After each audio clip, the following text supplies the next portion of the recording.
Alright, so here's my 3D printed pencil. It prints in 2 pieces. You have the top piece and the bottom piece. This will print like this, and this will print like this, and they'll both print without supports. The way it works, you've got your pencil lead here, and you've got an eraser here. The eraser I've just pulled from another mechanical pencil. This is 0.7 millimeter lead. This works. It might be, depending on tolerances, it might work better with 1 millimeter lead. You just slide this through. Friction holds it in place. And you screw this through.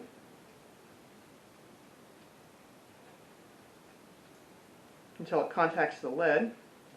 You unscrew it to retract. And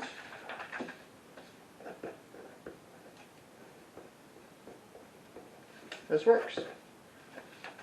When you run out of lead, underneath the eraser, you have a compartment where you can store an additional 2 or 3 sticks of lead. You get the next one loaded in,